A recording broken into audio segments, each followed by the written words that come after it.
I'm Libby, and I'm taking a class on Erich Fromm, and we're reading a book about his psychology. And we talk a lot about different things, such as psychology of love and why people do what they do, and different outlooks on life and stuff like that. And something that we've been talking about a lot this week is about the idea of this is water. So people are kind of blind to the reality of the smaller problems and kind of only focus on the bigger ones. Or if they notice the small problems, they get really negative. Like if you're standing in line and you're waiting, you're like, wow, everyone sucks. This is horrible. Instead of like, oh, maybe they have a lot of problems going on, and they're taking a long time in the checkout line because they're thinking about a lot of different things. They have a test coming up. Someone in their family's dying. They're caring for like 5 small children because their sibling died. It really could be anything. You don't know. That's the biggest point, is that everything in that other person's life may actually be going amazing. They could have just accomplished a huge goal or sold a company or got into college. But you don't know that. And, it could be the complete opposite. Someone in their family could have just died. They could have just lost a friend, either just like going to college, really anything. And you pass by people every single day and you don't know anything about them. And, you'll pass by 50 people going in your car.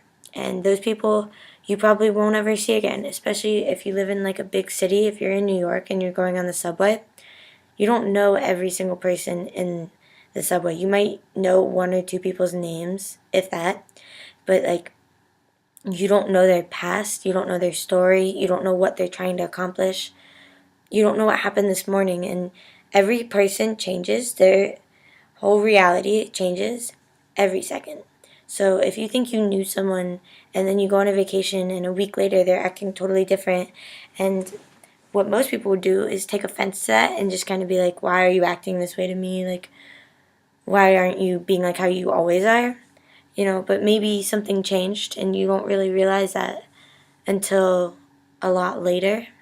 And you take it personally and think that it's your fault or that they're doing something to bother you, where really, like, they're focused on themselves. Humans, people, kind of just focus on themselves and what to do to better themselves for the most part. And that's when you get the chance to really realize that, like, you don't have to be like everyone else. Like, really famous people like Martin Luther King Jr. or Albert Einstein didn't set out to say, I'm going to make the world a better place. They started by saying, this is what I believe is right. This is what I know I can do. This is what I want to do, and I'm going to accomplish this. They didn't try to conform to society, which there's not a problem with. It's just, if you want to do something big in life, you can't be like everyone else. You can't just blindly accept the reality and the fate of what the government tells you or what your teachers tell you. You have to take it at a value of, this is what they're saying, but there really is no like right or wrong. It's kind of just like, this is what society and the majority of people do in this world, and face up to your own reality and say, am I going to do this, or am I going to do something else? Am I going to go to college like most people do, or am I going to go travel around the world to find what I really do like to do and find a passion of my own? Because that's what I want to do.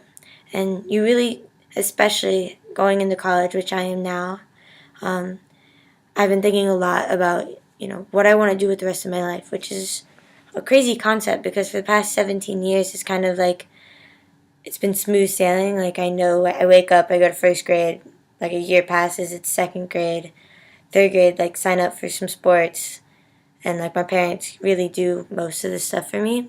Whereas like, I'm going to a new state next year, I'm gone all summer this, like in a week, and from now on for the rest of my life, there's a sense of individuality and independence that I need to kind of take as my own. And, this video that we watched, which was a Kenyan college graduate speech, saying that, like, this is water. This stuff that you think you already know. You know how to live. You know how to shop. You know how to drive. You know how to interact with people. Just because everyone does it, it doesn't mean that it's the right way. Just to get mad at your sibling because that's what you're told to do, if you think about that, that sounds ridiculous. And the This Is Water speech was kind of like, at the end of the day, you get to choose whether you're going to be negative or positive, whether to view something as a learning experience or just something that, like, the traffic is caused because they're trying to piss you off. Which some people think, like, God, like, this traffic's the worst. Like, if you're living in LA or something and, like, it doesn't move for 2 hours, like, it's not because of you. It's not because of you. It's because there's a lot of people trying to get into a small area.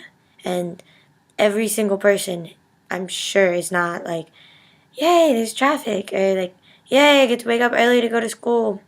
But, that's the reality of the situation. And when you're in every single class, especially, I go to private school, and we have to pay to go to school. It's not just our tax money. So my parents work hard that I can go to a private school, and I'm guilty of this, like skipping classes or not going to school for that day, and you waste, I think it was like $17 or $20 a class.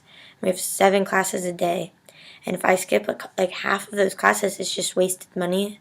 But if you go to the class and you sleep, or you go to the class and you doodle and stuff, like sometimes I guess it's okay, but like you really can learn a lot about people, at least. Like, I'm not that great at math, but like in math class, you can kind of realize that, like, this teacher's really passionate about what he's doing, or like look around and see the students who really do love math and like kind of figure out why. It's the same thing. Like, I really love art, and some people are just like, this is ridiculous. I'm not good at it. I can't do it. But math is kind of different. But like with art, you can do anything. Like, just make any design. Like, because there is no right or wrong. Once again, like, society kind of has this way to make it like a subconscious thought that like this is the right way to make art and this isn't.